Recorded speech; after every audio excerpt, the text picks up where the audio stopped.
Hey you guys, welcome back to Romance Review TV. Lady T here. Got another recap for you guys. Married at First Sight UK, Season 7, Episode number 16.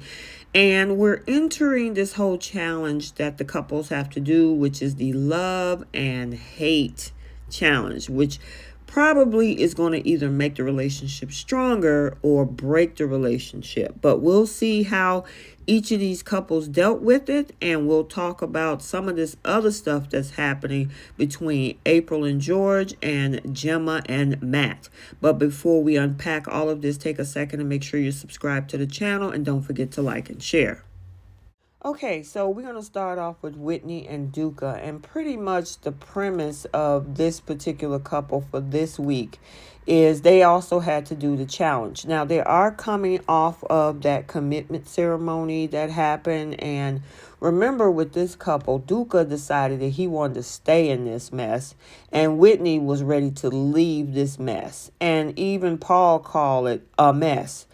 Anywho, because they both bound by the contract to stay, the biggest issue is her seeing him as being fake and not being able to show who he really is. Now, I don't honestly think, I could be wrong unless there's something else going on behind the scenes.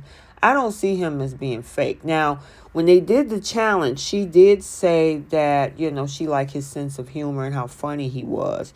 However, when he says that, you never make me coffee in the morning and stuff like that, and how it takes so long for her to get ready, she took offense to that and saying, I guess she wanted him to go deeper with what maybe he felt about her. And yeah, it didn't sit too well.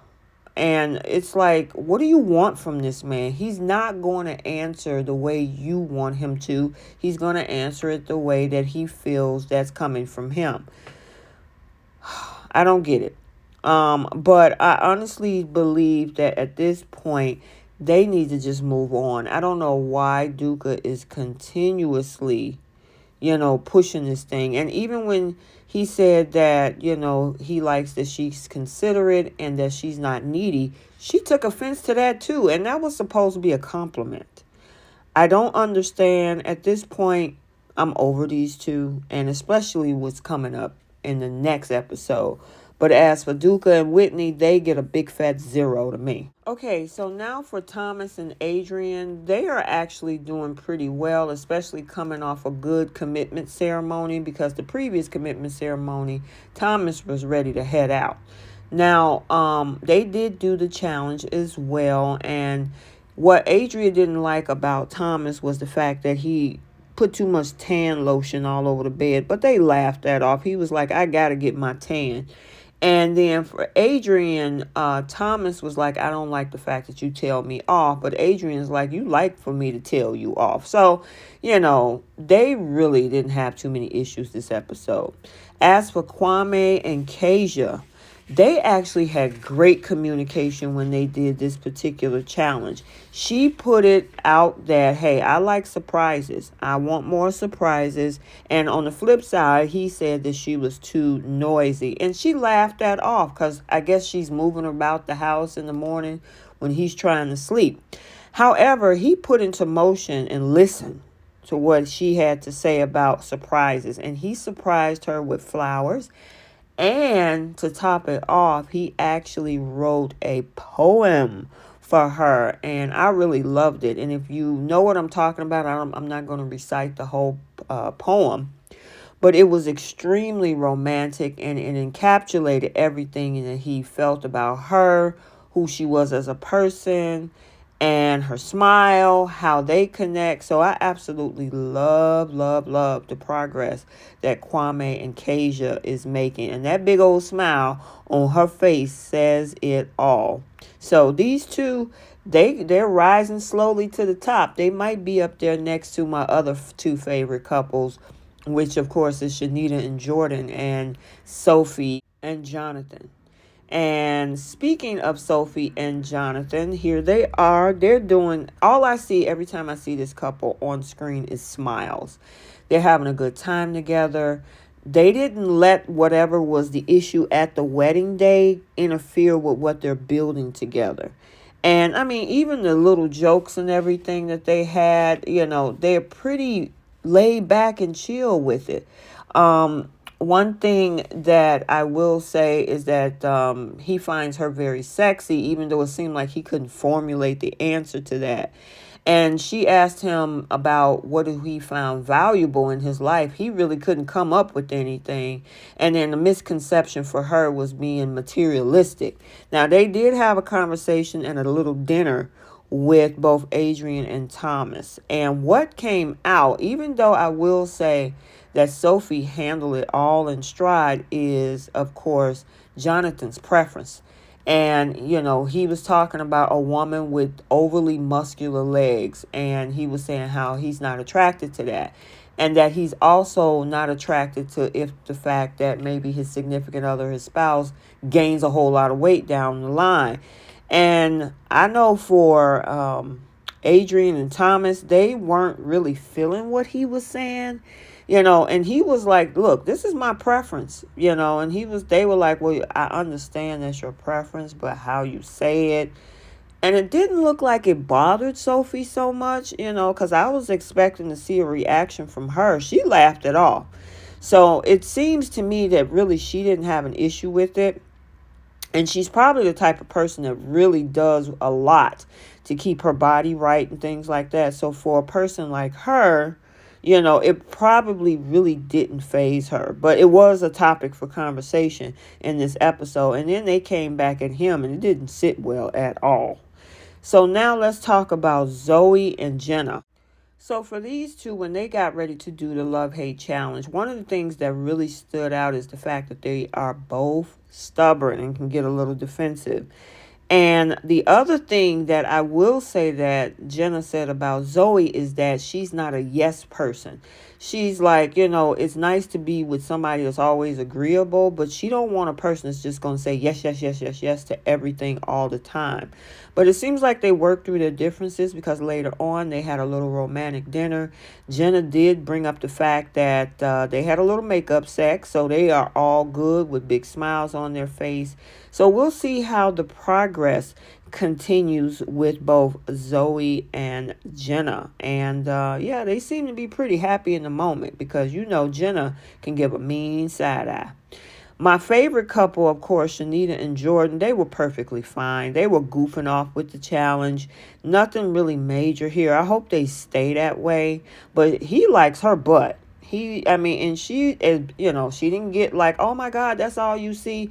Man, she leaned into it. So these two are very, very happy. I am happy for them. So they've always been at the top of my list from the day they met at the altar because the chemistry was on point. Gemma and Matt in this episode, they started off being in two separate apartments. And they've been struggling ever since the whole comments, what she did at the, when they went out to eat. And that pretty much sent Matt in a different direction. And we all know where that different direction is going to take us in the upcoming episodes. But right for now, in this episode later, they did end up going on a date to kind of hash out everything and try to be in a relaxed setting so they can have some conversation. And it started off that way really great.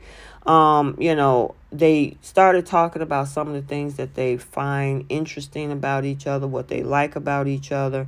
One of the things that I will say that she wanted to, look for in a marriage is a partnership. And she wanted to, make sure that they work 50-50 together. He wanted a relationship feeling with no expectation. And she also wants a little bit more effort from him. And he didn't like the fact that she overly portrays herself as very sexual. Now, they had a double date type dinner with Shanita and Jordan. And I'm like, okay, well, maybe they can help because they're one of the strongest couples. Well, it didn't go the way that they expected because Matt did a lot of talking for the both of them. And I don't think that sat too well with, of course, Gemma. And you can tell the way she was looking at him. And, he was like, well, we need to do this. And I feel she do that. And she's like, look, I just need you to give me some more effort.